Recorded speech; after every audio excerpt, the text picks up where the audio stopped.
मेरे प्यारे मित्रों, आप सभी को आरती अक्षरा का प्रेम प्रणाम। एक बार पुनः साधक मित्र का प्रश्न लेकर आप सभी के सामने उपस्थित हो रही हूँ। पूछा है, नियति क्या है? यदि सब कुछ नियति के ही हाथ में है तो फिर हम कहाँ? नियति कुछ अलग से थोड़ी ना होती है। नियति तो है प्रकृति के नियम। नियति है प्रकृति का संविधान। यदि तुम प्रकृति के नियमों से लयबद्ध होकर चलोगे तो प्रकृति के नियम तुम्हें समर्थन देने लगेंगे, अन्यथा बिखरे बिखरे रहोगे। और प्रकृति का समर्थन अर्थात प्रकृति के नियमों का समर्थन प्राप्त न कर पाने की दिशा में जो भी घटेगा वह तुम्हें नियति का ही फल लगेगा। जिस प्रकार एक लहर तभी तक संघर्ष करती है जब तक वह अपने आप को समुद्र से अलग देखती है। इस संघर्ष को वह नियति का नाम भी दे सकते हैं। लेकिन यदि समुद्र की सतह के समर्थन से लहर उठती है ना, तो फिर वह इतनी शक्तिशाली होती है कि नियति रूपी कोई भी बाधा उसकी ताकत के सामने ठहर नहीं सकती। साथियों, यदि हम सर्व स्वीकार की जगत में हैं तो स्वर्ग में है, और यदि अपने मन की अनुकूलता और प्रतिकूलता पर मोहित है तो नरक में है।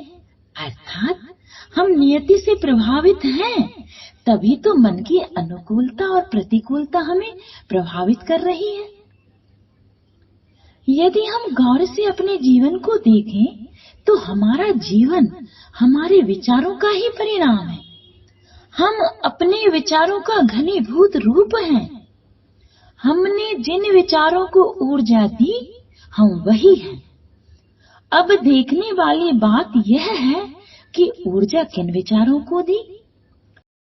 जब तुम विचार रूपी ऊर्जा के साथ असहाय बेबस नहीं होते हो, जब तुम विचार रूपी ऊर्जा के साथ बहा लिए नहीं जाते हो तो कोई नियति नहीं। और यदि विचार रूपी ऊर्जा तुम्हें बहा कर ले गई तो सब कुछ नियति का ही खेल होगा।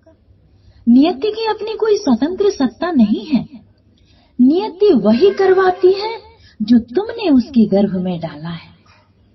साथियों, यदि हम नियति के गर्भ में हैं तो वही होता है जो होना चाहिए। अब देखने वाली बात यह है कि तुम नियति में हो या नियति तुम में है।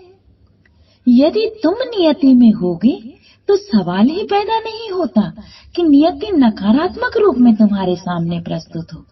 नहीं, यदि तुम नियति में होगे ना तो नियति कभी भी तुम्हारे लिए नकारात्मक नहीं हो सकती। लेकिन यदि तुम में नियति होगी तो नियति तुम्हारे लिए सकारात्मक हो, ऐसा संभव नहीं। क्योंकि जब तक तुम हो ना, गलत ही होगा। अर्थात यदि बीच में तुम हो तो नियति कभी भी तुम्हारे लिए सकारात्मक रूप में प्रस्तुत नहीं हो सकती। क्योंकि हम खेत में जो बीज डालते हैं वही तो अंकुरित होगा ना। साथियों, नियति को हमारी चाहना, नियति को हमारी योग्यता एवं पात्रता में तालमेल बैठाना आता है। कुल मिलाकर बात इतनी सी ही है कि यदि हम सर्व स्वीकार भाव में जीते हैं तो हम ही नियति हैं। यदि सर्व स्वीकार के भाव में नहीं है तो फिर भाग्यवादी होने का तमगा लग जाता है। तब निश्चित ही हम भाग्य पर हर बात थोपेंगे।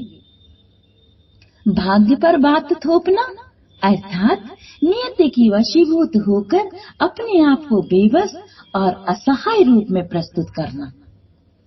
जब तुम्हारा जीवन सरल तरल हो जाता है, तुम अपेक्षा और उपेक्षा से परे हो जाते हो तो नियति फिर तुम्हें चिढ़ाती नहीं है, फिर नियति तुम्हें घायल नहीं करती है।